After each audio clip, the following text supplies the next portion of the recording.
It's all the way across the room. He has to run across the room, press the button, then run back. Like nuclear launch keys, you got to turn two at once or And something. Flip that little lid up that says, in case of emergency. I hate all you nerds. We do our best. Ready? Take it away, Roy. All right. Welcome, everyone, to the Loose Screws podcast. I'm your host, Roy Cookson, and it is the 329th episode for the 23rd of April, 2026, or 33-12. Ish.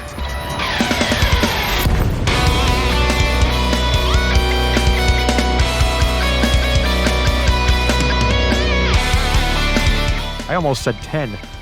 That's been What is missing wrong with for a you? while. You did say 10. You're Lark. That's what's wrong with you, but in the best This way week- possible. This week, I'm joined Aw. by Commander Larkshade, Hi. Commander Dr. Bloomingwind, Hello, everybody. and Commander Oblivious. It's been a minute. Has been a minute. So we've finally got some news from FDev this week with a delay to operations and some details on a new ship coming out next week. But first, let's check in with the crew. Why don't we start with the illustrious Commander Dr. Bloomingwind? Oh, hello. It's been Mrs. Dr. Bloomingwind's had more of an interesting week than I have. She's still interviewing for a position at one of our local hospitals, and she interviewed with the head of surgical oncology, who was one of my classmates in medical school.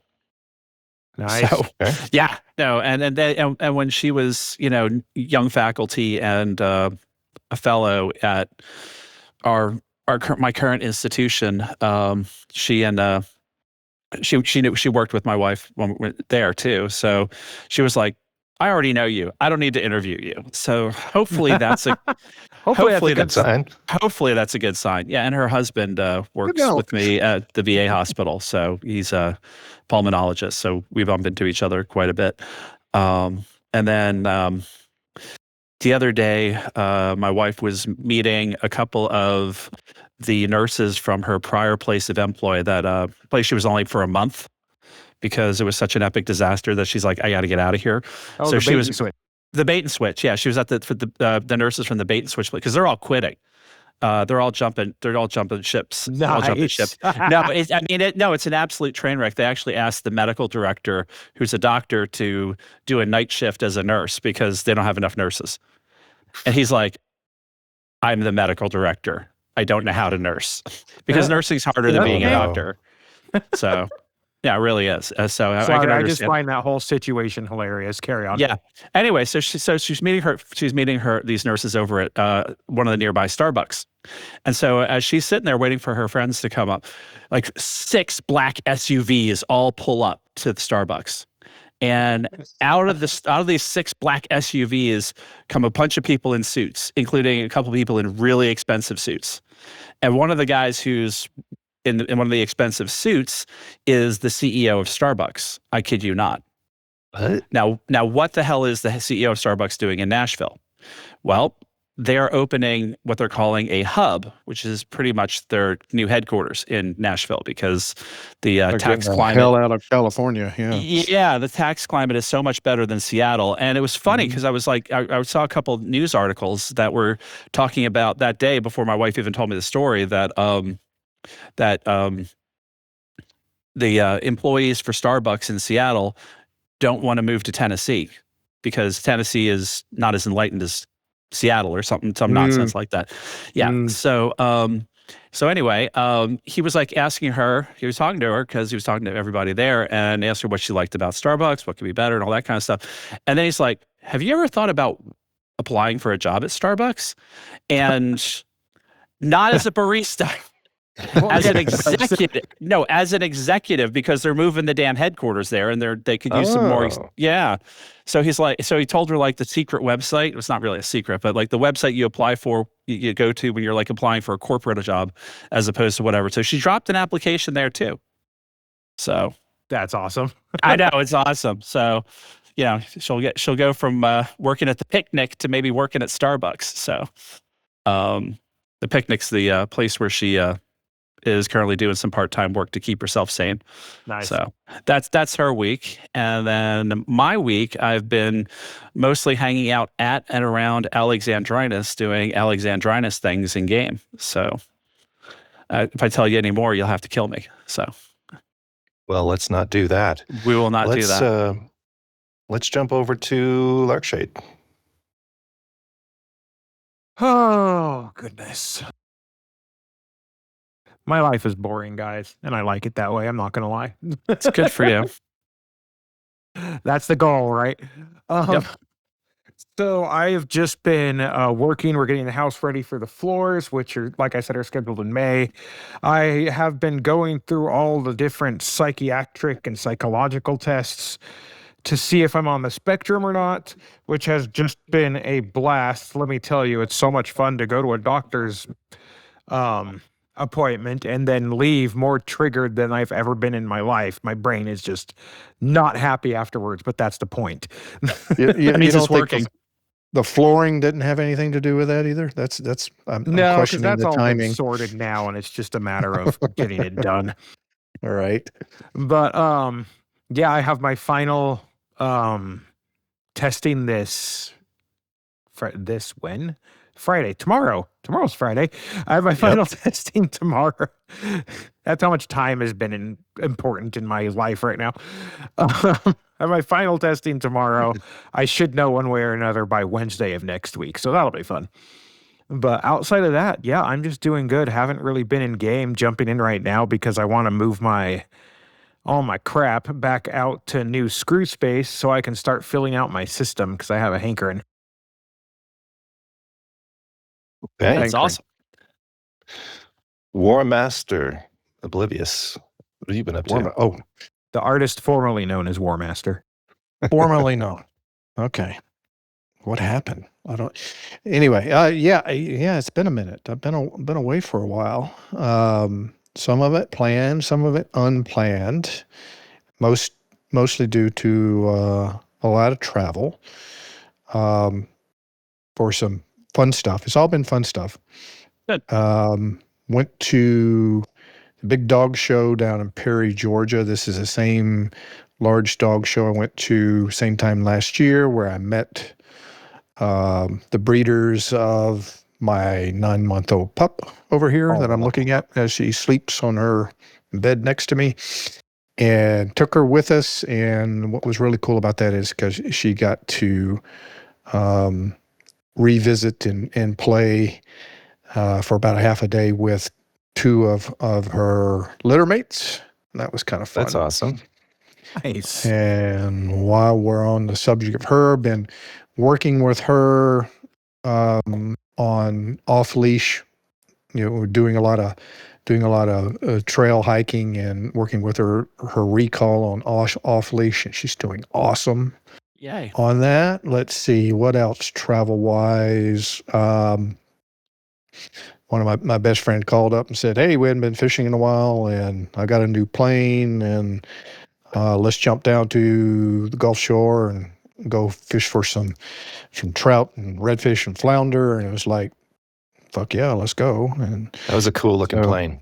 Yep, Cirrus SR-22. So wife and I, and he and his wife, and my dog, Nice. jumped on a plane, and it's been 20 years since I've been in any type of private plane before, and it's you might as well have an Xbox controller to fly this thing.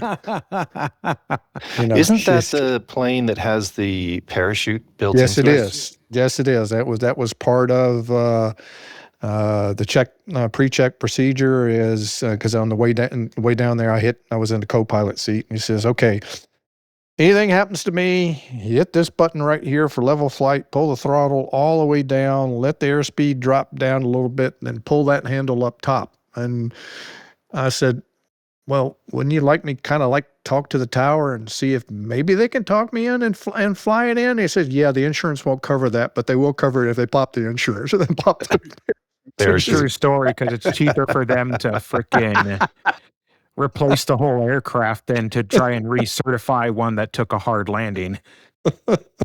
Yeah. The maintenance world of aviation, folks.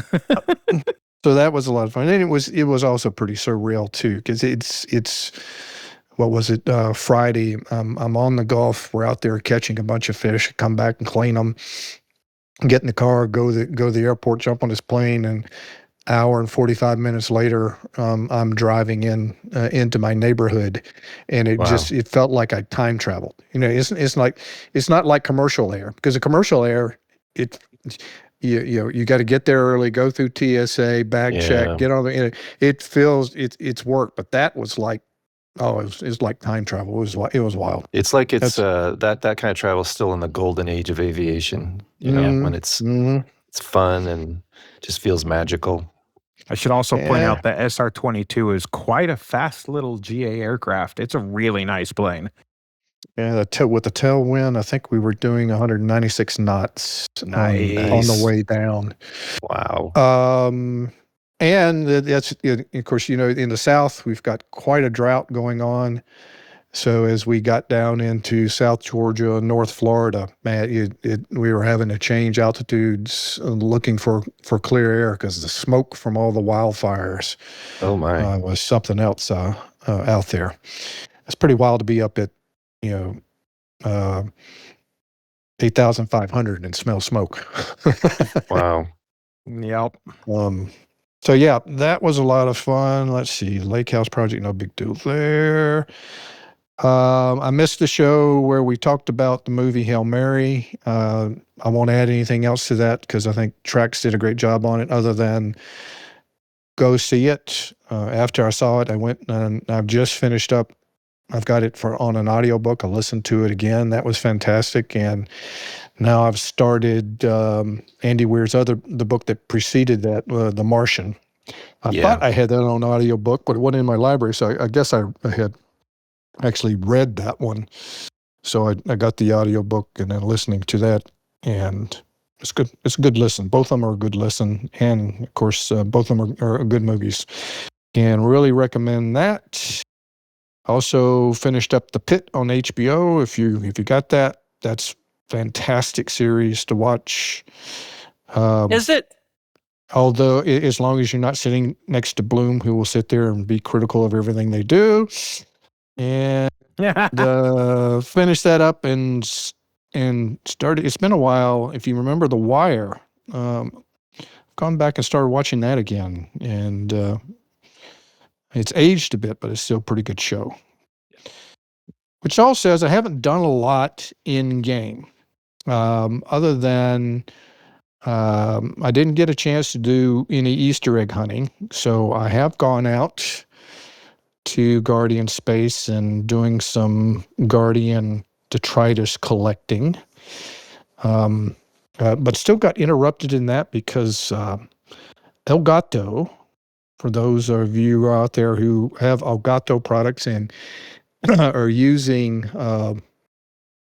the Wave for your mixer board, they've had a beta out there for a while that I've been running, a 3.0 beta, and it's kind of buggy, but it's a beta. That's what you would expect, and been pretty happy with it. I don't do anything fancy. I'm not doing streaming with it. I'm not doing OBS. I'm just doing some basic mixes and some filtering, and it's pretty satisfying for me. But came in the other morning and booted up the system and said, there's a driver update.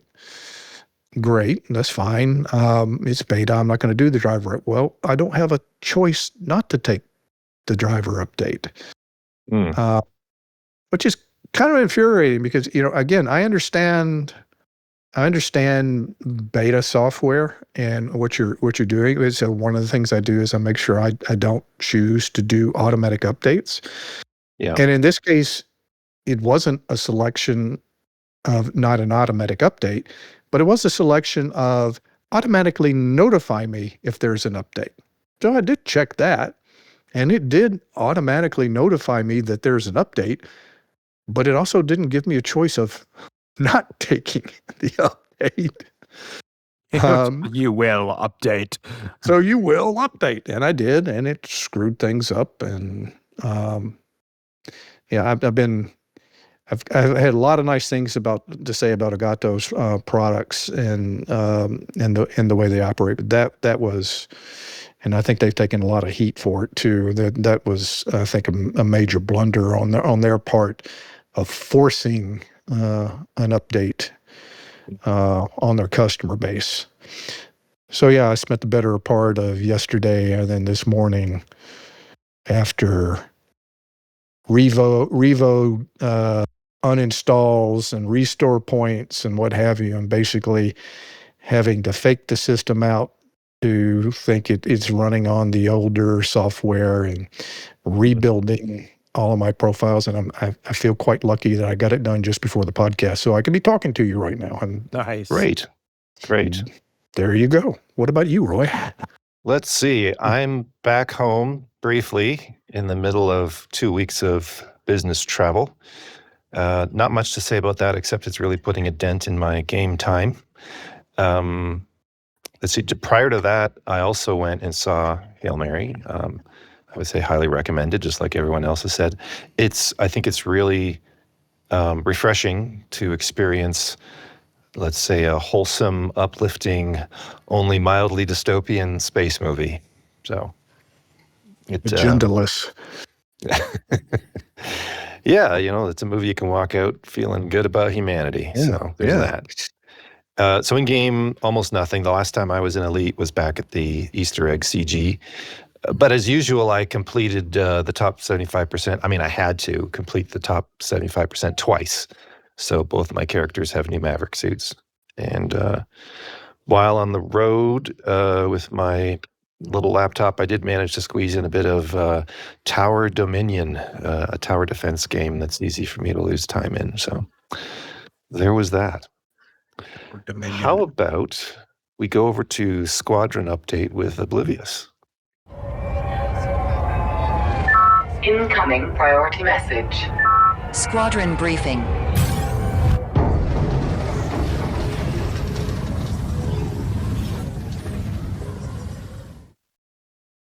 Well, the loose screws is spreading through the system like astrophage to about 413 star systems. And we've only got Tau Amoeba in about 123 that we're controlling right now. I understood that reference. See what you did there. Loose screws. It's better than space herpes. We're expanding to nowhere, and no, that's not the name of the system. We just don't know where it is out of IC 2602 SSector Zu-Y space D103, also known as Bloomingwind's Folly. So from now on, whenever we say Bloomingwind's Folly, I expect you to repeat to me IC 2602. Never mind. That won't happen. And we hope to expand again from there to nowhere. States of interest, outbreaks in Medzisti. It's no surprise that Qama is in Boom. There's a nasty little infrastructure failure out in Alexandrinus. Did we determine that's still just a -1 per Yeah. tick? Yeah, that's -1 per tick. And it's partially random, and it's partially due to when a system has a lot of activity going on in it, sometimes the crappers get full. Okay. And Merry Christmas. the Piscium sector ZK-X B1-3 is just celebrating like crazy because it's a public holiday there. Yay. We have a election, one of many that we've gone through in Alexandrinus. It's day 3. Don't think the screws are doing too well on that.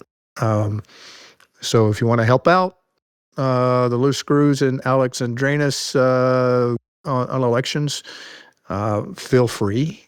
It's to 0 to dive in 3 there. presently. that take updated. There you go. Day 3, So 0 you're to saying 3. there's a chance. And then, of course, there's a bunch of wars and elections that we don't care about. And then we only have one system that's overheating, which is refreshing because it used to be tons of systems overheating, but the NLTT 2969, which is a mining stronghold for Rui, which is probably the reason why it's overheating. And that's the Squadron Briefing. Okay. Hey, Bloom, how about a short PP report? Are you saying that because I'm Irish? This is the short PP report.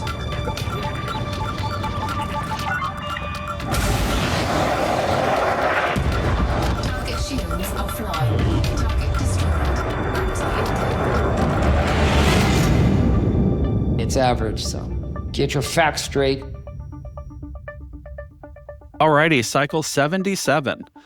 Yeah, Lee Yong-Rui, my frat brother from Olympus Mons University, tops both the charts this cycle with 9 new systems, including a new stronghold and 3 fortifieds. Felicia Winters had a solid second place, adding 2 new strongholds. And it looks like Archer's back in the thick of things with another solid cycle, adding 9 new systems, not 10, 9. It was a tough week for the Imperials. At the bottom was Emperor Arissa, who lost 6 systems this week. Princeless Ashling loses 2 strongholds. And Petreus and Torval both had 0 gain. So those are the main highlights, other than Antal also had a negative week as well.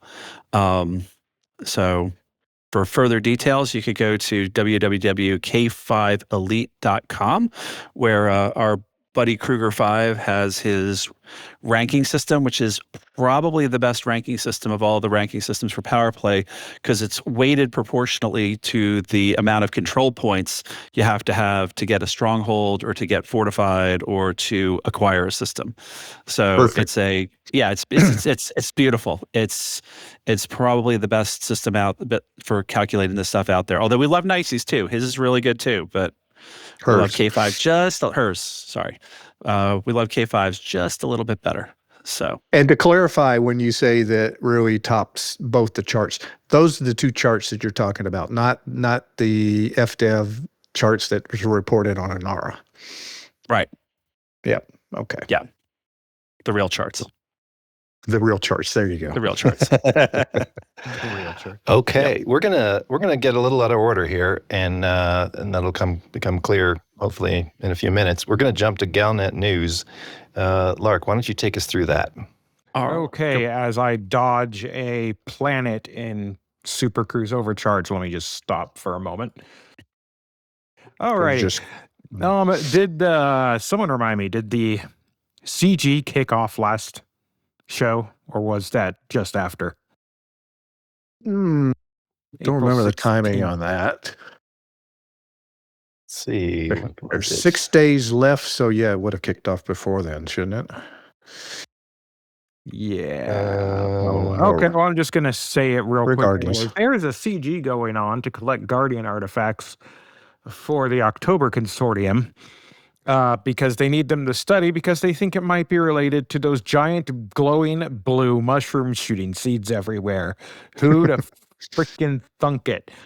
And on the 21st, there was competing claims over the wellness surge as to if it was actually making that big of a difference or not.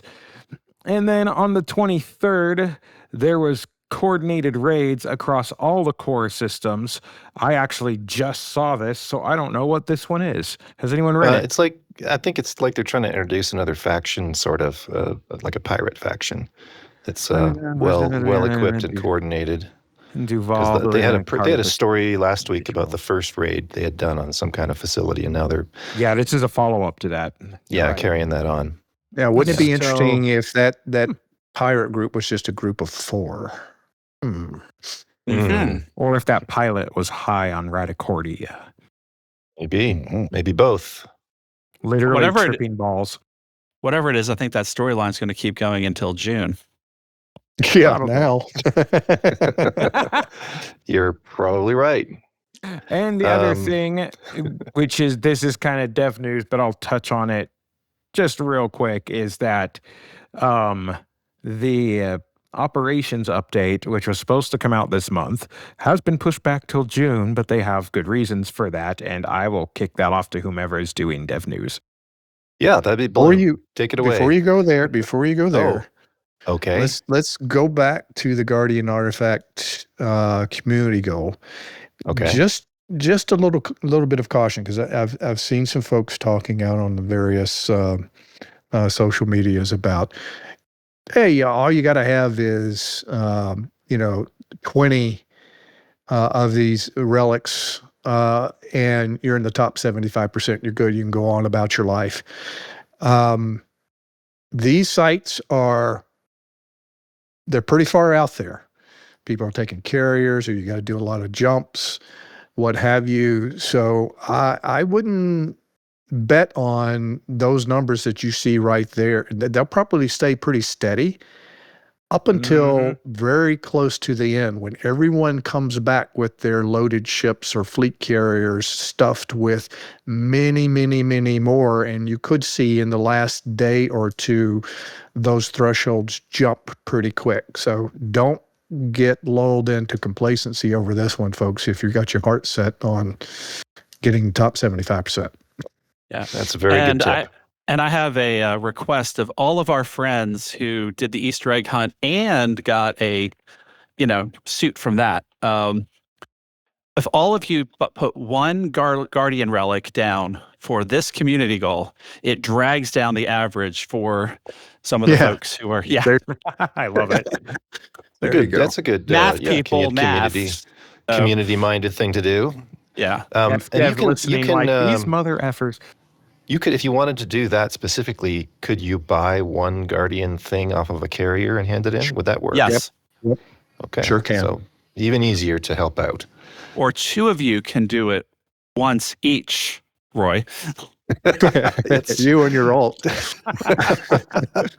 Oh, yes, my kryptonite. All right. Bloom, let's jump into what everybody wants to talk about here. If you could hit the high points, and then we'll go into a discussion after that.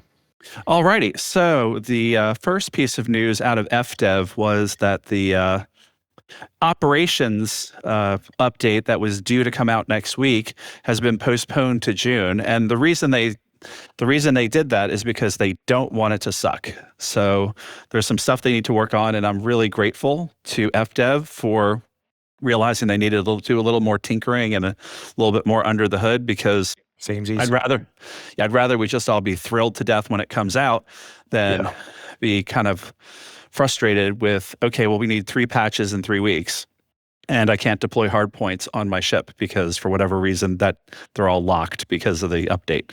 So and then someone runs in screaming about how all the Coriolis stations are now Thargoid Titans for some reason. Yeah, we don't need any of that with the update. So take your time.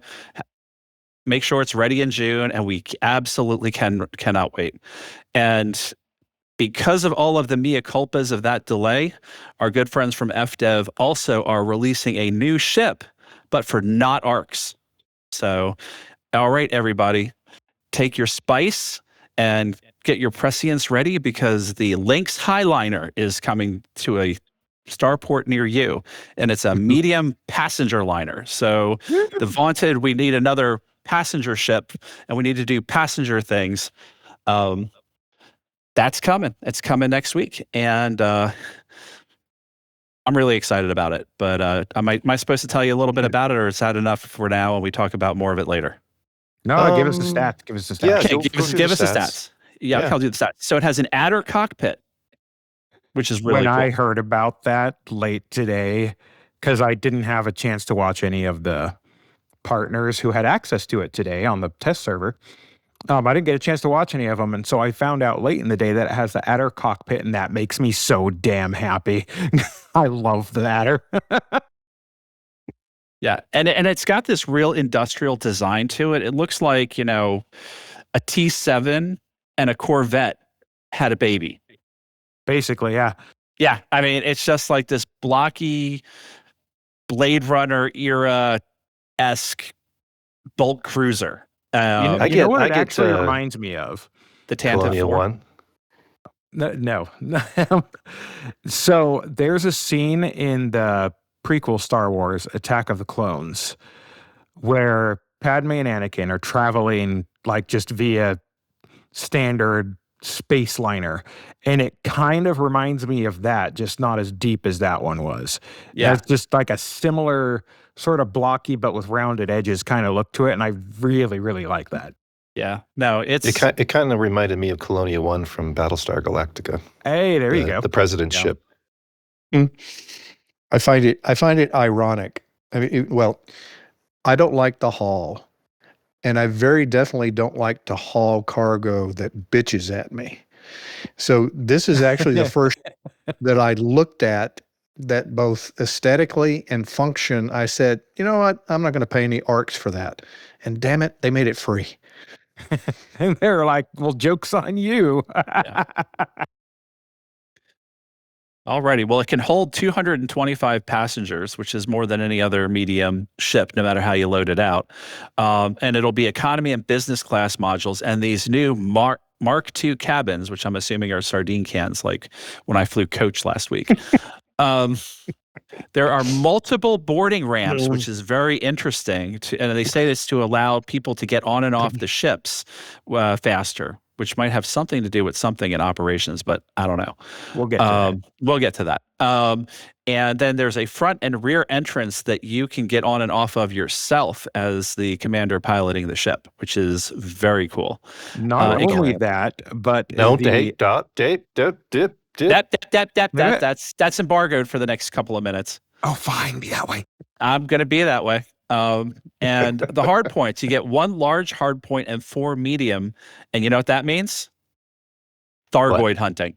Yep. You get Thargoid hunt to this baby because it's got a big old laser and 4 mediums for 4 Guardian Shard cannons. So it's 5 distributor though. Yeah. Hey, just choose your shots wisely. You can do a lot with a size 5 distributor. You can do quite a bit. So it has a size 5 power plant, size 6 thrusters, size 5 frame shift drive, a size 6 life support because you want those 225 passengers to breathe. It comes with a size 5 distributor, which will be crying every time you fire your shard cannons, and size 3 sensors and a size 5 fuel tank. And it comes with 1 size 1, 1 size 2, 1 size 3, 2 size 4, 2 size 5, and 3 size 6 optional internals, but no mention of utility slots unless Burr mentioned them on his video. Which he mentioned they were mentioned. There's 4. Yep. There's 4. I figured there's gonna be 4. Yep. So, all right, and it comes on the 28th. That's Tuesday. So I might even get to fly it before I go pick up my son from college. Nice. You know, if it comes in school bus yellow, I might get it, but otherwise, let's dive into this. Let's dive into this a little further. So Frontier just dropped one of those updates where, I mean, the obvious story is the delay of operations, but the more interesting story might be what I'm calling inside the blue circle. The Lynx is arriving next week. Operations has slipped to June, and for the first time, Frontier has moved the infamous commander entry point / blue circle up inside the ship instead of leaving it out in the dirt. So in the Lynx, you board by walking up one of 4 ramps, 2 in the front, 2 in the back, as the stewardess might remind you of, inside the ship in a little alcove. So, you know, maybe this is just Frontier doing some interesting aesthetic for a passenger liner. But if you are the kind of elite player who immediately starts asking, hang on, why did they build it that way? Then it's not hard to wonder if this is one tiny breadcrumb towards ships feeling more like actual places and less like spawn points with landing gear. Maybe it's nothing. Maybe it's the start of something. Either way, I think it's exactly the kind of small detail this community loves to grab onto and worry about for weeks. So I'd like to go around and get everyone's take on, first up, is the Lynx's blue circle a breadcrumb towards ship interiors or just good design aesthetics for a passenger ship? Who'd like to go first? I shall. I'll go first. You go first. Go, Lark. So, real quick, my actual college degree is actually in 3D modeling. And Okay. little thing I know, I've never worked on video games or anything, but like I know drawing, right? Mhm. And that little spawn point, the blue circle that exists on the bottom of the ramp of basically every ship, that is a thing that actually exists as part of the 3D model, probably with the way the Okay. Cobra engine works. Okay. And you don't see it all the time, and it can't be used all the time. It's only actually like usable and present when you're landed, right? Yeah. And if that does exist all the time, then that's something that could easily be moved, just like up the ramp, just like they have with the Highliner. So that means that maybe, to me anyways, that means maybe ship interiors are on the table potentially, eventually. Probably not as we think it's going to be. In my opinion, I think the best way to do it would just be as like, this is the place I live on my ship. Yeah, we're going to dive into that. So just keep your dry powder dry there for a second. I'm done. Bloom, you were up next. Yeah. No, I think they're, testing things out. I think that, the idea of let's, see how we can get a different spawn point to work, because any little detail in these ships that's new and different is immersion building rather than immersion breaking. And I think that whether they ever do ship interiors or not, it's interesting. But I also think with, the fact that it's a passenger ship, and they dropped a couple breadcrumbs of getting passengers on and off of it. And if we ever get to talking about operations, that may be something where this ship might be useful in operations, although I don't know how that integrates with a different feature of that aspect of the game, because that aspect of the game has its own vessel that is basically the lobby. But anyway. Yep, we'll get to that too. Yeah, we'll get to that too. But I think that there's some sort of integration of the ideas of these things in play with each other. Okay. Oblivious, what do you think? That's a stretch. I don't see getting the cockpit blue ring at the top of a ramp as a breadcrumb for interiors. From what I saw, you go up the ramp and you've got your blue ring sitting there, and there's a door on the other side that's open and another ramp on there, so you could walk straight through. Yeah, you could walk straight through. Yeah, so you don't need it up there at all. I think it's cute, but is it a harbinger of ship interiors to come from? Nah, I'm all right. I'm very, very skeptical on that. I think the real question is the ramps look a little bit wider, so the real question is, will Alex be able to drive an SRV up one of them? Yes, can't wait for that. I mean, yes, it's not ship interior. I guess technically it's a ship interior. Like you can literally walk through the ship from one side to the other with these ramps. I do think it's a deliberate move towards something, making ships maybe feel more physical. Maybe they're thinking about that scale, presence. What do you guys think would be the minimum version of ship interiors that would actually matter to people? A place where you can have pillows for arcs and make it your own and make it feel like home. Okay, so we got to vote for pillows. Bloom, what do you think? Well, you've already got the cockpit. It'd be cool if, for example, it's something like a T10 where you have the cathedral, cockpit that you could move around to different seats and things like that. For those of us who are on this side of the pond flying a Python or Python Mark II, it would be nice to be able to have our steering wheel on the other side of the ship.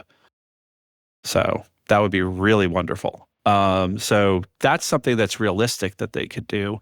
But I'm not sure if there's anywhere else in my ship, unless I have to repair it myself with a game loop, that I'm really itching to go to. Do I want to go to the cargo holds? Do I want to go and repair the power plant, fix the shields? I don't know. Reverse the polarity on something? Who knows? They'd have to give us a game loop other than I just get to walk around and see the pretty inside of my ship for me to have my boat floated. That's key. Guys, think of a space game today where you've got ship interiors. What's one that you like? I'm trying to think of the name of. Star Citizen?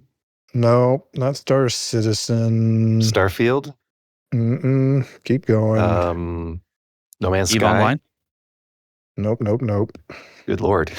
Good Christ, I can't There's a few remember. space games out there too. It's Space Engineer? Okay, but this game you've got a crew, and they're all in different parts of the ship, and you end up having to visit them to have conversations in those various parts of the ship. So it gets to what Bloom is talking about. I think you need to have a reason to have a ship interior. And yes, you do have a captain's cabin, and you can go in there and you can decorate your captain's cabin certain ways, and you've got your computer and whatever. But I think that's the key is you need reason to go into the ship. But a part of that too is scale. And you think about how long it would take you to walk from one end of your Corvette to the other. That's the Corvette owner's problem, not mine. but there again, that's part of the issue. I mean, just think about your own fleet carrier. How often do you walk around in your own fleet carrier? Well, Maybe when you get out in the black, it gets pretty lonely. And you got that little special room. Yeah, I've wandered around my fleet carrier before on a long expedition, but maybe not the same you have to thing get you're into talking the about. ducts every so often to clear Daxi out of there. Actually, Adaxius, I think, brought up a point in Discord about this where Starfield has a thing, I think it was Starfield, where when you go to board, you can push one button or another button, and one of them sends you straight to the cockpit, and the other one lets you walk through the ship. So it kind of gives you the best of both choices there. I can't think of the name of this game. I would literally never use the "Don't walk through the ship" button just for roleplay reasons. Well, yeah, but it gives people choice, right? And some people might be in the mood for role play, or like, I need to get going, that sort of thing, or I need to get out of here. For me, I don't need full interiors for it to matter. I think I would need meaningful ones. Getting to the cockpit would be cool. Going and seeing an SRV, walking to an SRV. I think for all of these, if there was that sort of Starfield-like choice of just hit a button from your chair, or you could walk there, then you're not feeling Mass Effect. Okay. Mass Effect. Yeah. That's what I'm thinking about from a ship interior standpoint. Okay. Yeah, right. And you talk to people at different places of the ship. There's a reason. Like that. Yeah, that's what I'm getting at. Is there needs to be a reason to go places, meaningful interiors, but it doesn't need to be a hallway simulator. Like, I don't need every inch of the volume mapped out. I think that was a rebuttal against the idea was like, gosh, how hard would it be? Like, you don't need to model the whole inside of a Corvette or an Anaconda. Maybe there's just a walkway above a cavernous cargo bay or something, You just need to get inside your blue circle and appear in the engine room. So could be. So let's as far as a reason, it's a missed opportunity if they don't include the hot tub that canonically exists in the Fertilance. Okay, that's fair. I think Bloom, was it you that brought up the operations runner? Yes. The little mini carrier. I'm wondering if we're burying the lead here. Like, maybe that's the thing that's going to give a way for FDev to experiment with interior adjacent design, if I could call it that, and not the links. What do you think? No, I think that's definitely a good possibility because, I mean, effectively, from when I was reading about it, it seems like it's basically a COD lobby with people being nice to each other. So it should be functionally, it's just a lobby, but it's going to be a ship, so that's taking you to wherever you're going next. So that's definitely you're going to be wandering around just like you would be wandering around in a fleet carrier, I'm sure, while you're waiting for it to launch. So is that going to be static in space like a regular carrier, or is it small enough that it might actually, like, you'd ride it like a space taxi to somewhere? I don't know They call it- exactly. They call it a mini carrier. I think it's just a larger ship, like carrier shaped, but like only has maybe 1 or 2 pads that launch the ships you guys launch in. There's 4 pads on it from Yeah. the pics. Yeah. That basically to launch you in your ships for whatever reason so you can get to the objective. I think that's all it is. It's like it's purpose built. Yeah, it'd be cool. Well, if you could doesn't it land that thing. from a game design standpoint, doesn't it also help from the perspective, ship interiors or getting on mega ships with ship interiors in a MMO fashion, when it's the entire universe, you've got a tremendous game mechanic scale versus you're now taking a CQC like sidebar, if you will, that they're now able to design the ship interiors or they're designing dungeons that are outside of the big MMO infrastructure, which I think helps them in many ways, including netcode and instancing, and asset control. It's going I to just be think from a game hilarious if CQC accidentally gets fixed because of this. that would be It could be. great. It could be. if they did that. Yeah. But yeah, I believe it's just like their little pocket universes, so you could Yeah. maybe be more experimental and try things that wouldn't bleed into Yeah, the rest, that's- or create an yeah. obligation to do something in the rest of the Yeah, it gives galaxy. them more of a sandbox to deal with too, right? Yeah, exactly. Yeah, be more experimental with it. Yeah. So yeah, maybe that's where they're the place where they can introduce more content, of a more varied level of content, because it doesn't have the same scaling issue that the current game architecture has. I have a question around the way they described if we go back to the links for a second, the way they described this passenger liner, I wonder if I guess the question is this just flavor text, or are they actually trying to help enable, let's say, the fantasy of flying an airliner? So they talked about the extra entrances, and now there's this blue circle thing, and it almost reminded me of like when I was much younger and I'd see toys advertised on TV. They're like, and the door's open and there's a ramp, and like they're just showing you all the things that move on the toy to enable the fantasy of playing with it. Do you think they're trying to lead into something like that with a design like this, like have more? It's almost like in previous ship designs that were in these new phases of ships, there's more articulating things, right? It seems like they keep going down this path of more stuff that acts like it really would, as opposed to the ship just being a box of statistics that you sit in. But they have, Sorry, go ahead. but they have function. So, like when you open the cargo hold on the T11, you actually can fly better because it has some modifications in its shape and whatnot, and so you can actually fly faster with it with its cargo bay open. But your little nacelles retract when you do that.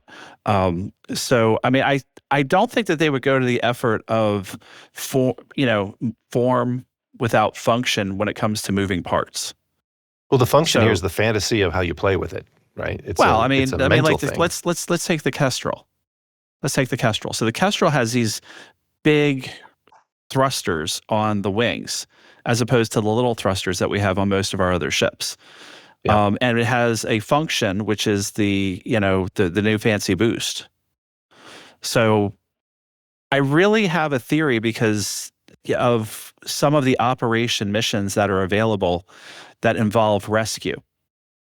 So there's like a burning rescue. Let's go over those missions then. Yeah. Okay, let's go over the missions. So you have, as far as the missions and operations, these are just the beginning because they said they're going to add more. There's counterattack, where you infiltrate a recently attacked megaship, learn who's responsible, and then go to their base and mess them up. There's burning rescue.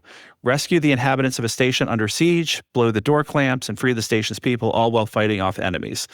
Now, that's where this ship will come in, Andy. That is where this ship is going to come in.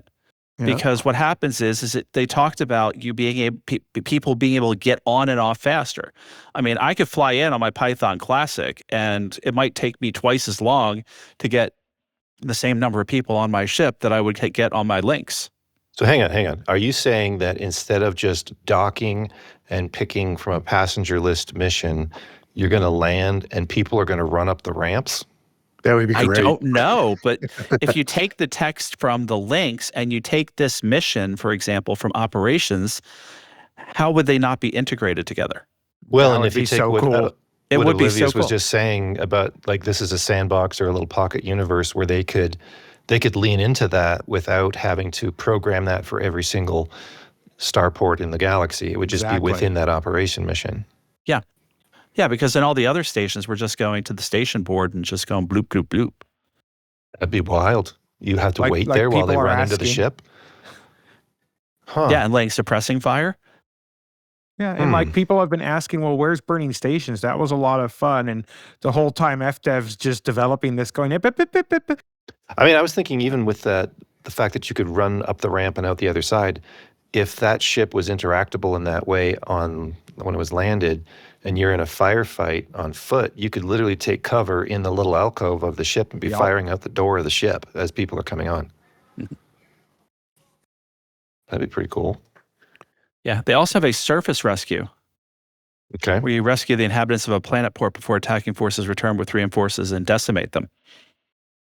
Could be a similar mechanic there. Wonder how tough those reinforcements are going to be. That's the first thing I thought of is, I do have this Cobra 5 sitting here and a Kestrel, so Yeah, you can go A10 Warthog in that thing and Heck just yeah. lay down suppressing fire. no, I have a feeling they're going to make that so like the reinforcing chips that come in would be like these, oh frick, what are those special units called when you're attacking a ground port? The ship equivalent of that. The hovering with the two fan Goliaths? wings. No, it would be like Skimmers. Skimmers? No, not the skimmers. Like you're attacking a ground port, and then special ops units show up to try and stop you. Oh. But that on steroids. So like take how hard a power play CZ can be, and like maybe they multiply that by 10 or 20, so you have no hope of beating them just so you stick to the mission. You know what I mean? So do we think that with this passenger ship that FDev is going to lean more into the passenger game loop, but only inside of operations? Because outside of operations right now, it's pretty shallow. Like you just grab people from a list and go to somewhere else and click on the list again. Right.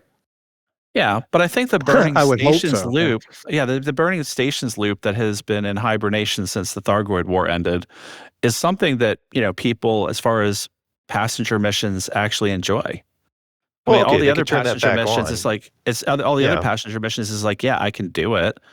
But no one's ever like, oh, I'm going to go do it. I really want to do it. But these are, you're flying into a burning station and, there's debris all over the place and you're trying not to overheat. And oh, yeah, no doubt. That's one of the best missions in the game. But do you think they're going to do anything else other than turn on what's already there? Like they've obviously put some thought into this ship and it's got these, the blue circle and the ramps, but is it still just going to be within operations or turning burning stations back on, or are they going to do something else as more of a refresh of more types of passenger missions? Do you think? I'm hoping it's more of the refresh because you think about it. Yeah. What makes the rescue missions fun right now is exactly that. Just it's the piloting aspect of piloting your ship that hopefully you've built cold to be able to handle the heat into that station. But once you've piloted in that station and landed, you could sit there forever while you pick your passengers and go out of it. So how do you up the adrenaline on that? Is now there's some type of time constraint to get your passenger on board. So if they add a different mechanic to that, defend the ship while they're loading seems defending while they're loading, and is there a graphic of them running across the pad, getting onto the ship? That's wasn't the surface? Which one of these was it? The surface rescue or one where you had to like blow open doors or something? Yeah, that's the to get the people. No, is that that's the that's burning rescue. That is the Yeah. burning rescue one. Okay, You're so in you're there going and blowing up finding the doors people. freeing them from behind locked doors. Yeah. So once you free them, then what? They run back to the ship, and you got to cover them or I something? would assume Maybe? so. Yeah. Yeah. Okay. Yeah. Maybe it ties into that. You got to Megaship escort. It's like an escort reclaiming. mission on foot. That'd be interesting. A bunch of FPS players are just heard escort mission and went, oh. Yeah, they're typically very hard. Yeah. Depending how squishy they make the people. Let's touch on operations in a slightly different dimension here. So obviously operations is reducing a lot of friction around having to get people together physically in the same place in the game. What do you think from what we've learned in this news update, do you think they've got a good balance here, or have they reduced so much friction that this ends up being kind of feeling like unconnected to the rest of the game that has a lot of things around scale, and there's you got to put in some work to get to places, and there's some merit in that? I think it's fine because this was the same issue I had with World of Warcraft. It's only fun for so long traveling on that griffin to get to the opposite end of the world to meet your friend. After a certain point, it's just like, I just want to click a button and be there. Like, I've done this a million times. Get me there. Get me there now. I think it's fine. Yeah, I mean, especially if there's like some sort of, graphic or some sort of mechanic for when you get onto the operation runner and it beams, it jumps to the station, the target system that you're trying to get to.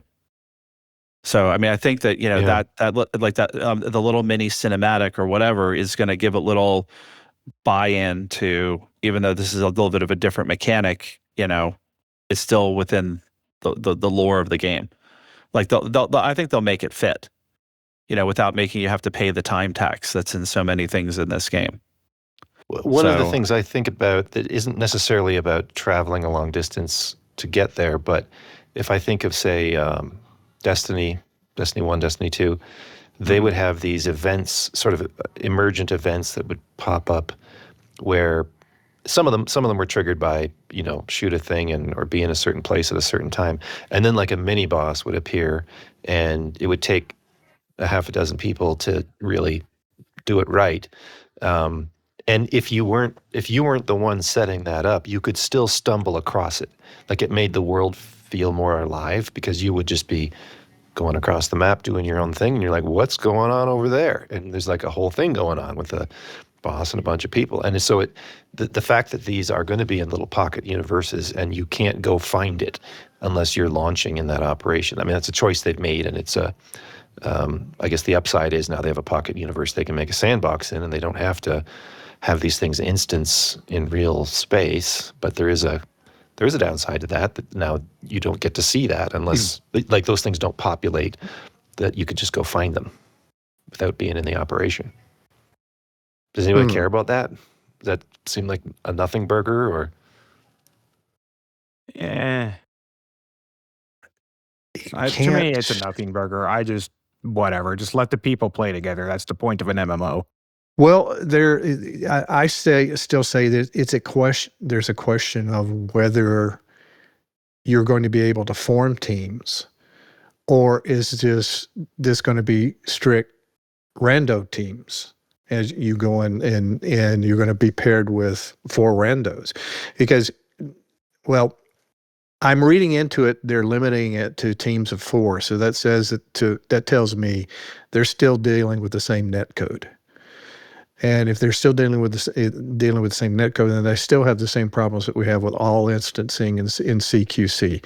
You run into a situation where we're instanced with our friend, our favorite Kiwi, who's got a hell of a lot more delay than we do here in North America. Things get pretty froggy with the netcode. If they're not changing the netcode, then what is it they can do to better stabilize the various instances? And what would do that would be, you don't get to pick your teams. They're going to pick the teams, and it's going to be based probably on some type of ping responses or whatever they're seeing coming from your IP as far as response. They're going to try to pair you up with the most netcode friendly team possible. I'm guessing. I think they'll still allow you to try and go in with a team, whether it'll work or not. But I couldn't tell haven't you, seen but- anything that said that yet. That have you seen anything that sits there and says you can go take your team and go join us? It's always the teams of 4. I've never seen it. But the thing personalize is that it. teams are currently limited to 4 anyways. I mean, Yeah, I if you- agree, but there's if still you- teams that you can pick. Yeah, I mean, if you just go to their page, I mean, it just says commanders will be able to build their own squad of allies or create a squad via matchmaking with other commanders from across different systems. Create one by matchmaking. That could read either way. Yeah. But build your own squad of allies? Yeah. Now That sounds like you could team up with you people could and then do hit the it, button. Yeah. Yeah, it sounds Yeah. like, we could kind of get the band together. Do you think they'll force co-op, or you could go in with a smaller than 4 group or solo? I think that'll work the same way it works with CQC right now, in that will usually work, but sometimes just everything will go wrong for no reason. Yeah. I'm not even sure what it's Oblivious supposed to do in knows. CQC. Hopefully you don't show up with a team of 4 and they put But 3 doesn't- on one and 1 in another. Yeah. Right. Okay. But doesn't, I mean, I don't know how much we can use CQC in its current state as an analogy, but doesn't it always try to fill a team? Isn't that the point of CQC? tries, it yes. tries. Yeah. Yeah. Like if you just show up by yourself, it's not you're not just going to be there by yourself on the map. It's going to try to put No, more it's going to be people you in. and Musketeer. Okay, this is where the At least he'll be analogy on your falls side apart. this time. There's Yeah. going to be an operations musketeer born at some point here. Yes. So, right. but You'll do you see him think and be like, yes. so put a pin in CQC for a minute. Forget that exists. Because they're obviously going to make a different kind of matchmaking for this. It has to work better or it'll be dead on arrival. Do you think there's merit in them making sure that if you show up with 1, 2, or 3 people, they find the balance of a 4-person team for you? Or do you think you'd be able to, or you think there's merit in, no, I want to do this solo, or just me and my buddy, we don't want 2 other randos in here? I think it's going to be forced co-op, and it has to be. This is an MMO. Get over it. It's PvE anyways. I mean, that's making choices for people that's in a game that's full of choices. I don't know if that's, that might strike some people the wrong way. What do you guys think? I would be surprised if they didn't give you the option of just, going all by yourself or with a friend. Like, I mean, that you could lock it or something like that. It might be in mercenary mode. I mean, you might not get much of a choice in power play mode. Oh, we didn't Why talk would they about be that different? yet, did we? We're going to be talking about it, but we can talk about it now. What do you Yeah. think would be different in the terms of the matchmaking around power play? Well, when I kind of think that, I kind of see it as, playing in open versus playing in solo. I mean, like mercenary, if you play in mercenary mode, it has no impact on the game. You're just having fun. But with power play, it actually affects power play. So this now might be I don't know if it's going to affect BGS or not. Well, hang on. What you just said has an assumption built into it that I would want to pull the thread on a bit. Yeah. Does this mean that it's not going to matter what game mode you're in when you go into operations? Like if you're in solo and then go into operations, it pulls people in with you? Yeah, I don't think that would matter. Well, I don't think it's solo. Like, I mean, I don't think it's a solo thing. It's kind of like saying, am I in solo when I go into CQC? It's not. Yeah. Well, okay, but let's put a pin in CQC because it's broken. It might actually inherit things from operations. That might be the way we want it to work. But what if you're in private group? Is it only going to populate it with people from your private group? Ooh, that's an interesting one. That is interesting. I don't think so. Like, And what's the reasoning is because go ahead. the carrier lobby it uses where you all meet up, it's just going to grab people if you're not in a team. That is when you go in initially. It's just going to grab people that are available, and that's that. Yeah. So let's flip this a bit. Instead of trying to guess what they're going to do, what do you think would be more fun? Well, more fun is doing it with your butts, no doubt. Yeah. No, there are no ifs, ands, or buts. I mean, my son is a FPS guy, and he's kind of rejuvenated playing Overwatch a lot of late. And oh my gosh, yeah, I know. But like, he has like two or three mates he plays with, and it's a 5v5 or a 6v6 game, and I think it's just 5v5 at this point. But I mean, I forget. But regardless, it's very frustrating for him because when they match up, there's always like somebody who's not part of their group, and that person is not always as collaborative as they are, because each of them is pretty good at a different thing. Like, one of them's a better FPS, one of them's a better cleric, and my son ends up having to be the tank quite a bit because the other two guys aren't quite as good at being the tank. But you're going to have someone who's always DPS or always this or always that, and they're really not collaborative with the rest of the group if it's not one of your friends. I just think you play more of a team with your friends to some degree and that sort of thing, at least. So just based on what my son grumbles about. How many of you use in-game voice comms as opposed to Discord? Never have. Always use Discord. Yeah. It's real crappy on my setup. How's that going to work?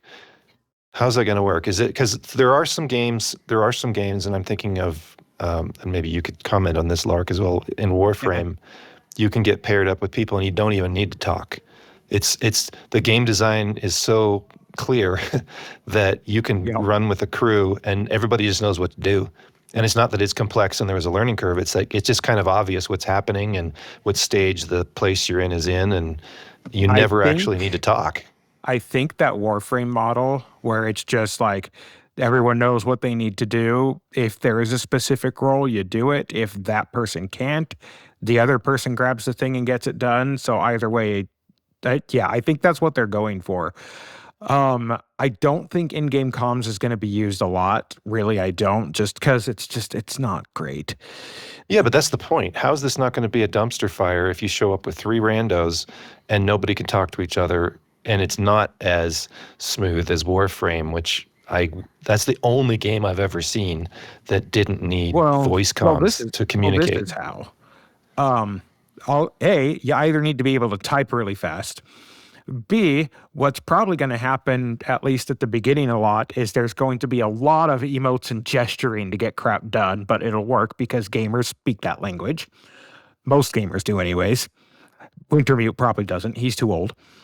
And what I think will keep everyone on task is there's probably going to be like an Overwatch or commander of the operation or whatever over your team who's going to be like, okay, you guys got X done. Move over to point whatever to do Y. You know what I mean? I think that's going to Well, there could be, just a thought, but if you're going to reuse in-game systems, maybe they could repurpose the NPC wingman commands. Like there's 4 choices. You can push a button and tell the group to do something. I love that. That's a good idea. And you could point, go attack this or defend here. I don't know. It just, the communication piece I haven't seen it mentioned anywhere. And the reality, I think, is that most people that do communicate in voice in this game do so with outside tools. Not Discord with the in-game. or TeamSpeak, yeah. Clear comms. But there's no reason to think that this won't this won't result in, some Discord channels or things like that where, people will be like, okay, we're gonna, we like this better than the in-games comms. Because I can tell you the in-games chat is really not good with my setup. My setup is I have my desktop plugged into a TV set. Yep. And so my PC box is all the way across the room. I have a wired headset that I use pretty much for podcasting, but I don't use it in game. And when I'm actually chatting with my buddies in game, I'm either using my headset on my work laptop, and I have Discord open on my work laptop, or I have Discord open on my cell phone, and I'm doing my earpods. So I'm using some second machine other than the machine I'm actually gaming on in order to communicate with my buds. Isn't that part of the magic? Like if the consensus, I think what I'm hearing is these games are just more fun when you're playing with your friends. Mm-hmm. But a big portion of that is coordinating what you're doing so that you can communicate, or even just like the banter that goes on. It's like what you were saying, Bloom, where if 3 people are being able to communicate and there's a 4th rando, that person has a harder time contributing or being a part of the magic of working together. Yeah. So, no, for sure. I think we need some answers to know Like that. But you to me even seems but like you even have that problem if you can communicate potentially. I mean, do you guys remember Gauntlet, Yeah.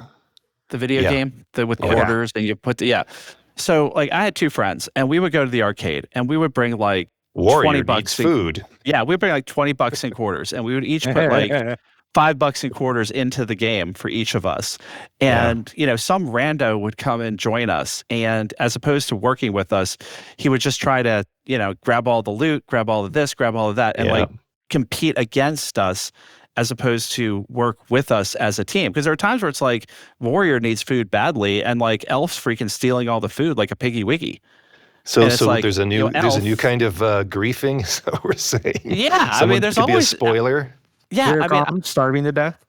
yeah, I mean, I believe in original sin. So like, man is fallen, and that applies to video games equally as it does to the rest of life. Or just sometimes people are wacky, and they're goofy, and they want to have a different kind of fun, right? Yeah, you're just nice about it. Here's why I think it's going to work regardless of if people are using the in-game voice or not.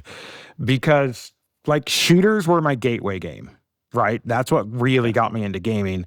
I started back on Counter-Strike version freaking 1.2, I think it was, if even that. It was still a Half-Life 2 mod or a Half-Life mod when I started playing it. And so I've been around like that shooter mindset sort of people a lot because that was all I did for like more than a decade. There's going to be assholes no matter where you go. Yeah. Most people, I think, are going to be like, okay, this is our objective. Let's work together, even if I can talk to them or not, and it'll work. There's going to be some assholes, though. That's just humanity. Sorry. I just think about, I mean, yes, I agree with that. I just think about, and I think I heard the stat, I forget where I heard it, but do the majority of people who play Elite play in solo? Yes. And so if that's true, well, let's just put a pin in the judgment for a second and just say that's the case. That's the reality. And now they're introducing a game mode that a different kind of player in different games is drawn to for all the reasons that it's fun to play together. What builds the bridge between, some greater than majority of players that are looking for solo experiences? How are they going to interact with this thing if they're forced to play with 3 other people? Is this like a good medicine kind of thing, and then they'll be converted? Like there's some kind of change process that has to happen here, I think, for engaging the majority of the player base in something that at its heart is a group activity. So go back and think about members in our Discord that started out all solo. And then finally started engaging with other members of our group and doing team things. And now they're open all the time. It's a success story, right? Right. So I'm thinking this FDev is trying to draw more, or are they doing it intentionally? Maybe they're not doing it intentionally, but I'm saying it could have that effect. That's why I am kind of hoping there is not a solo option for operations. Well, let's go with that. Let's pull on that thread. What is the reason? What are the characteristics of how people go from solo only to enjoying being in a group activity in our Discord? What are the distinguishing features of that process? I'll tell you in my case. I will tell you in my case what happened, because I mean I'm that guy. Yeah. So I started playing on Xbox, and I just was flying by myself, flying a spaceship on my own, learning the game, engineering, just doing the engineering grind, doing the things, and just learning how the freaking game worked. And like the last thing I wanted to do was, run into some mysterious ganker and, die when I'm trying to figure out which end is even up, But when Xbox ended and they were moving entirely to PC, and they converted when they created the transfer portal to allow us to move over, I bought a piece. I was already in the squadron in Discord, but I wasn't really doing a lot other than being a cheerleader for the rest of the squadron because I'm on Xbox and I can't do much to contribute to the same efforts once they split the universes. Yeah. And so once I moved over to PC, one of the first things I did was I flew with data. Or with hate. Commander data. I flew with hate, NL hate. Okay, and, NL hate, okay. And because I was like, hey, I got my PC. I want to fly with other people. I'm going bounty hunting. Come with me. And we all flew, and we did he and I did some bounty hunting, and he talked about it on the podcast. And then a few nights later, there was a Thargoid War, Piranha night. And so I slapped together from what I had a little, what's the smallest Imperial ship? The Clipper, not Clipper?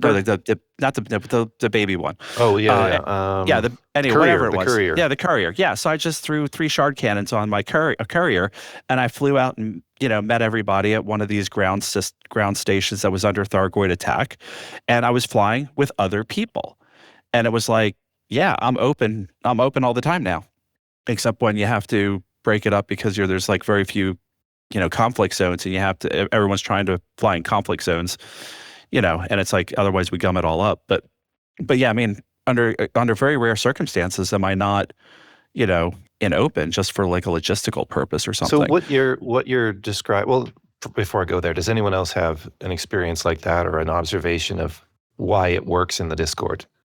How people successfully sort of integrate into the community and become interested in group events. Does anyone else have a thought on that? For crap like exactly what's happening to me right now, I somehow got my SRV stuck on its backside. Are any of you near Guardian space? Well, that's a little further than a walk down the block. Use the help feature, Mark. So I don't want to. That's giving up. My journey was very much, it took me forever to leave the starter zone. Okay. And I actually left it by accident. And so early in the game, I never flew without rebuy, but I want to build credits. I want to do everything I can to protect those credits. So I'm flying solo, so I'm not getting ganked. Have not yet discovered our Discord or even the podcast. So I haven't been talking to anybody else. I'm doing my own thing, literally in solo.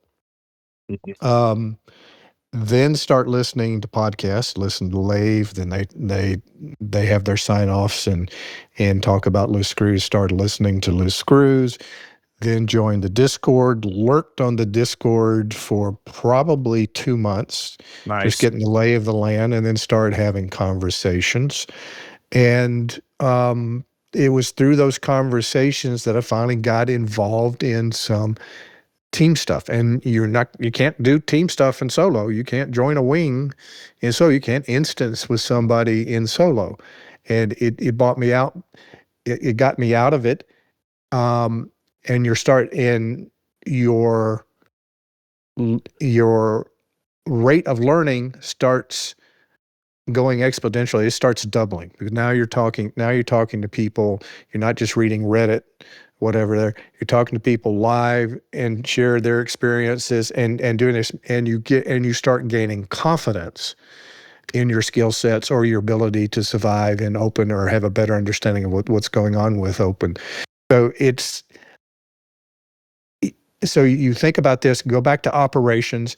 Operations, if they don't do it in solo, it's going to drive you to a team that you've got to talk to, and maybe through that experience that's where you're going to gain experience. That's where you're going to gain confidence and get away from this solo crutch that so many folks are stuck in.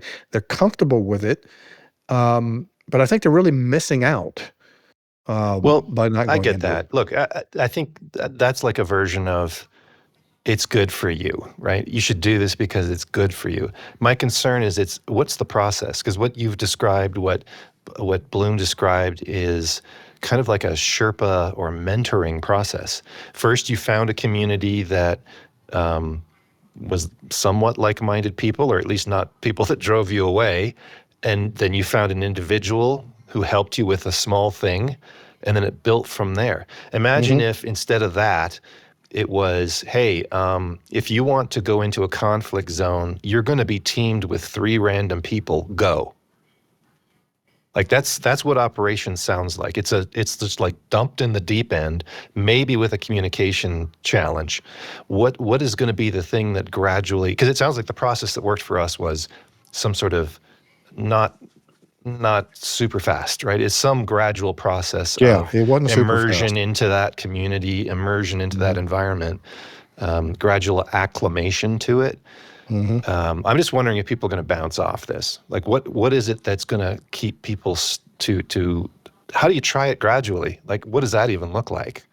How do you gradually by just doing it in this case? Operations, I think, is going to be a thing that they're just going to have to get used to and use it, because the loot for it looks like it's going to be insane with the merc coins and things you're going to be able to access with that. Well, that's And a good point. Maybe the reward, you. maybe the reward is high enough that it's like, I'm going to figure this out no matter what, and that pulls in a certain amount of people. Exactly. Yeah, it would have to. I mean, what if you go to like World of Warcraft, what would pull people into dungeon activities with other teammates and so forth? What got them there? I can't answer that question because I never played it. So I know what it was in loot. You get in better loot from EverQuest and in dungeons. Destiny. It's the unique loot. It's the unique things. That's the only place you can get. So maybe that's a point too. Like, let's talk about Merc Coin for a second. It sounds like there is going to be a way to get engineered things, maybe different double engineered, who knows what. But I kind of got the impression that it's stuff they're not going to give away other ways. Right. Maybe they showed an redo example of a railgun, and the caveat is these are not the final stats, and I believe it, because that particular railgun, if you fired it once, your whole ship would explode because it overheats. So there's a fast. forcing function there, where if you want there this is thing, you got to do this thing. Okay. Yeah. So that's a different thing, right? By having a gradual exposure to it and having someone mentor you, I think it really lowers the barrier of entry, trepidation, any fear, and it's fun, right? It's fun the whole time. This feels more like it's going to be a bit of a trial by fire, but you get something cool at the end. Yeah. Okay. Maybe. Yeah, so there's going to be a carrot for sure. Oh, don't say carrot. There's going to be a parsnip for it. Are we happy? Are we happy with what they've said about Merc Coin so far? Any qualms about that? Because you can't buy them with cash, so that's fine. Absolutely. Okay. Yeah, you have to play to win. So as folks who are very knowledgeable and involved with BGS, what do you make of the fact that they've decided to have a version of operations that contributes to power play, but it doesn't appear to be one that it contributes to BGS? I don't see how they do the separation. Say more. Go ahead. Oh, for me? Yeah, I mean, for you. There's power play affects BGS today. So it makes perfect sense. The mechanics of what you're doing within power play, what you've got to do in a given system, it affects the minor factions. But isn't that because you're doing activities that are dual purpose? Like if you're trading or fighting, those things also have a BGS impact. I don't think it's okay. If that's what you mean by dual purpose, it just goes back to what they've always said. Everything you do in the game affects the BGS. That's correct. But these are in a pocket universe. Don't forget. So yeah, I agree. They're in a pocket universe, but how do they make it apply just to power play? Well, imagine if the thing just generates undermining points. And it's an activity because it's happening in a that's pocket exactly universe. How they said.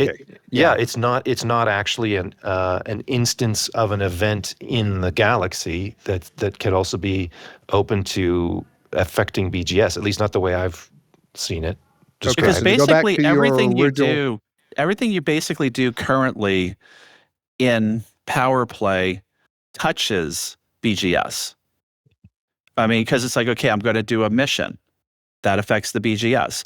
I am going to go bounty hunting. that affects the BGS. Because it's in the real unit, because it's in the game universe. Because it's in the game universe. Now you can have your operations event in a specific system, but if nothing is affiliated with a minor faction mission, anything like that, if it's just like CQC, where it's like, I'm going to go into this lobby and I'm going to do things, pick my choice of things from this lobby, and it's giving me a list of missions, they don't have to touch BGS by necessity. Right. Okay, I get that. So what they've done in that universe, they come out, and as a result, you're now delivering X number of control points to or for a given power.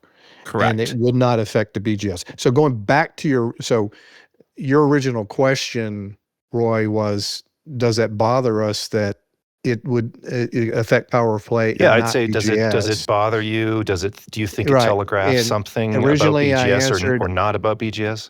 Right. Originally, I answered, I don't see how that can happen. Now I understand how it can.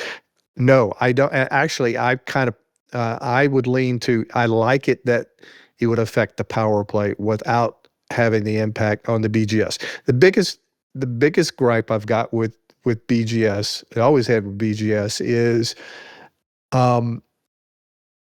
you can't hold people, particularly people who do not control assets, accountable for screwing up your BGS.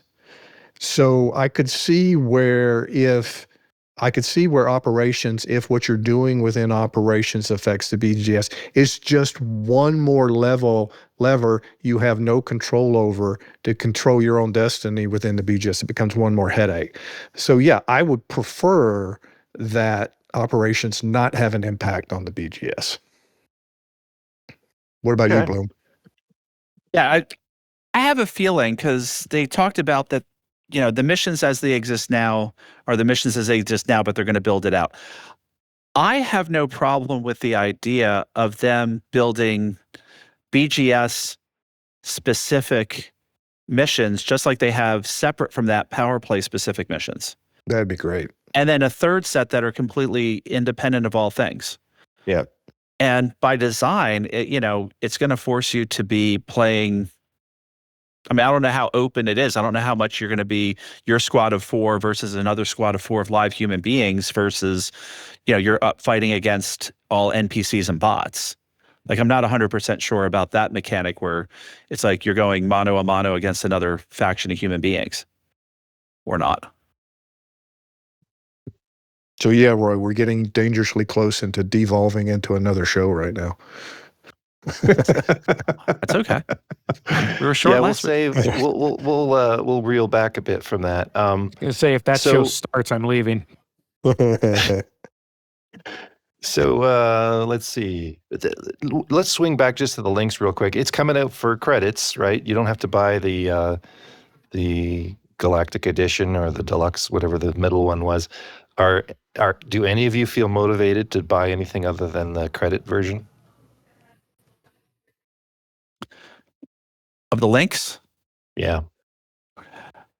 I'm probably not. I mean, I have a big pile of arcs, but unless there's like a really, really moving ship kit and paint job, I'll probably be buying a separate paint job with my arcs. I mean, just like I did with the Kestrel, I bought the standard. But in addition to buying the standard, I bought a ship kit that was not the one that you would have gotten if you upgraded. So I don't think I'm going to be upgrading for a specific to one of the upgraded sets for this one.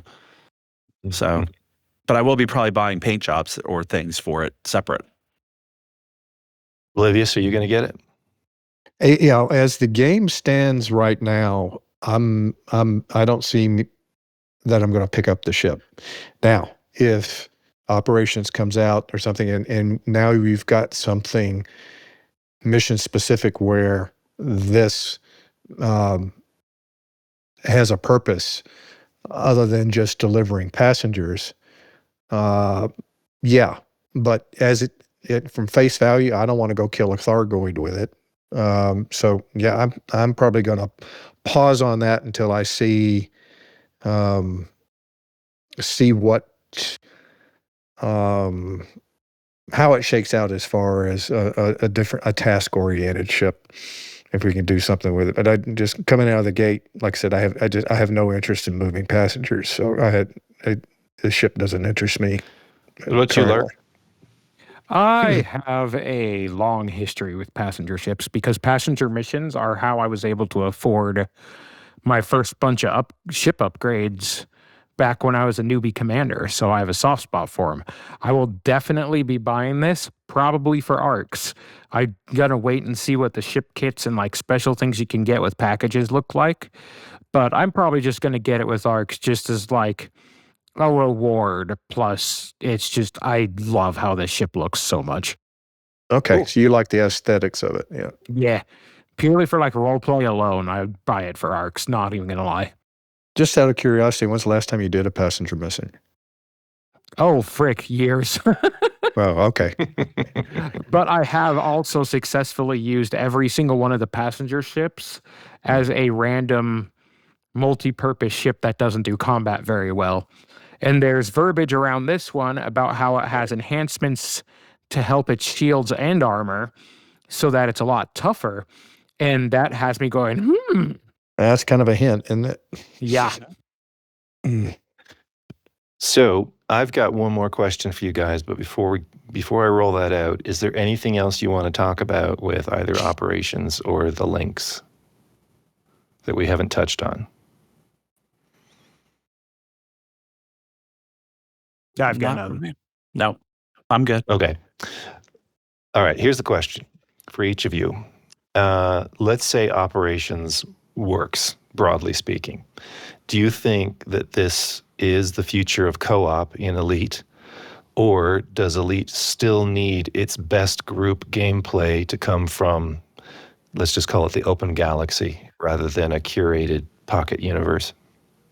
I don't think it's the future, but I think it is a great way forward to add more stuff to the game without breaking the galaxy. Okay. Yeah, that basically encapsulates it. I think that you're going to be having features that are going to be modular that are added to the game, like this. And I know that I have a feeling that they have some other fixes in the future for BGS, things like that, to make the outer galaxy, the real galaxy, function just a little bit better, hopefully. So I think that it's just you're going to be having some choices that are pocket choices, and then you're still going to have the sandbox in addition to it. So I don't think that the sandbox is going to be going away. What do you think, Oblivious? I think it's the only thing they can do. They're handicapped by 10 years of a code base that It's a lot of tech debt. yeah, exactly. There's a lot of tech debt in there. They unless they're going to do a rewrite, which I don't see that happening after the losses they suffered on Odyssey. It's pretty smart. It is a way to introduce additional content into the game without unraveling all of that spaghetti code that exists in the legacy software. Right. Yeah. So So is the what- natural if extent I- is the natural if I- is if I- is the natural if I- extension of that then that if there is always going to be a kind of a wall or a limit to what you can put in the base, let's call it the base game, does that not then mean that operations will just continue to grow and grow and grow, and you'll end Yeah. up spending more and more of your time there?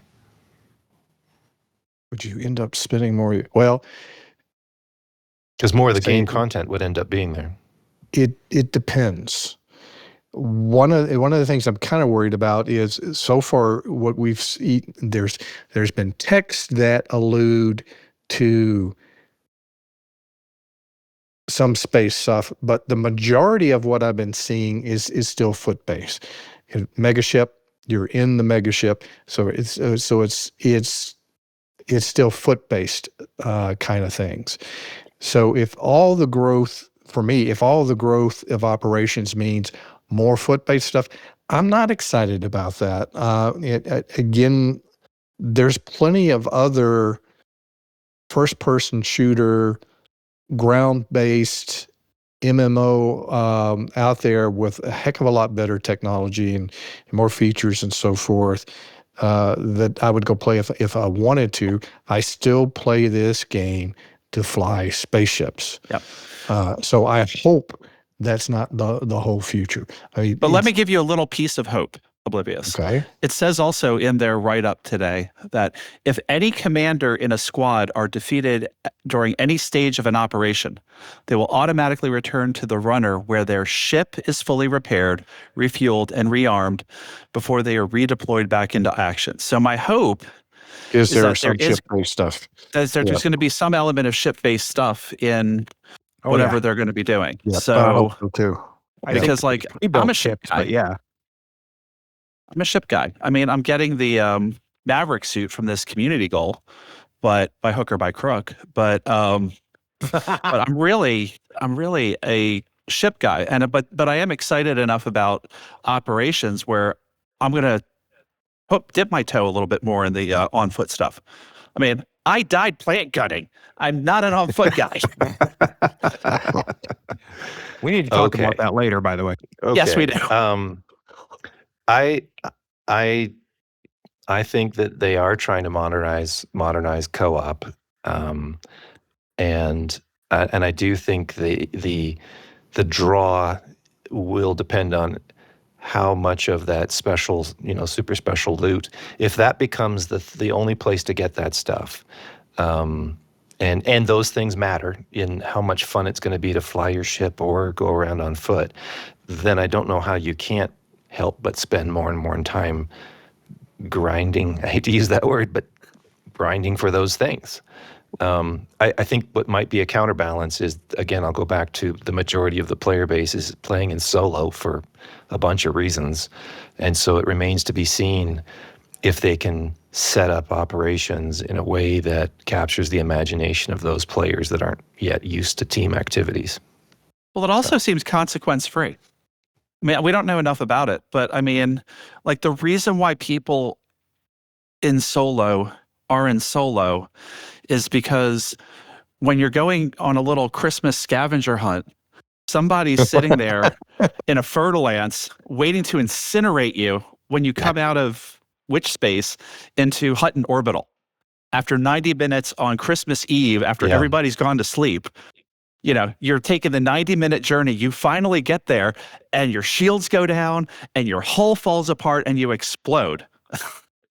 So that's a good point. So maybe we'll finish on that. This could end up being, paradoxically, the most safe place you could play in. Yes. Because if it's like Overwatch, you die and you respawn. You die and you respawn. Yeah, and I think when it initially comes out, there is going to be some growing pains, not with how hard it is on the active side, but on the community side of, oh, shoot, how do we actually do this? But I think max 2 weeks, you'll have guides coming out of this is how to do this with your squad and blah, blah, blah in order to efficiently do them. Right. Okay. Anything else on this? I think we've kicked that pig. All right. Let's go over to the community corner with Lark. It's the community corner. Here's where we pretend we have friends. I forgot how good that was. Best lead in. It is. Oh, shoot. In the community corner, Distant Worlds 3 has reached their next waypoint in the Frua Flyue sector. And someone started typing and blocked what I was looking at. There it is. ZE-A E7 on briefing in the show notes. Yeah, briefly in the show notes. Stellar screenshots happened, and Single Malt Scotty was actually one of the screenshots on there. Oh, cool. Oh, really? Cool. Yep. Congrats. At least according to Daxi. I don't know if it was true or not. I was working too hard today. Well, let's run with it.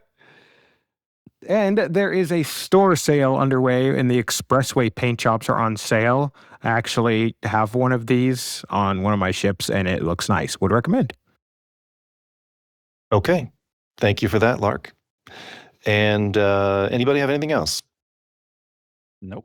I've been playing a lot of Kerbal Space Program since the Artemis 2 mission happened. Yeah. That's fun. That is a great game. Yeah, keep going. I will. All right. Well, thank you to Commander Larkshade. Woo. Commander Dr. Bloominwind. Thank you. And Commander Oblivious. You're welcome. If you'd like to chat with the crew and join in on the fun, you can find us at Loose Screwsed or loosescrewsed.com. And But you'll you find can a only link do to our it in Discord there. Well, you'll find lots of people to help you do it in open, but you can start however you like. You'll find a link to our Discord there. And we also have a Patreon used for supporting our community. So thank you for hanging out with us. Until next time, stay loose and screwy, Commanders. Say goodbye, everyone. Goodbye, Bye, everyone. everyone. And Galaxy.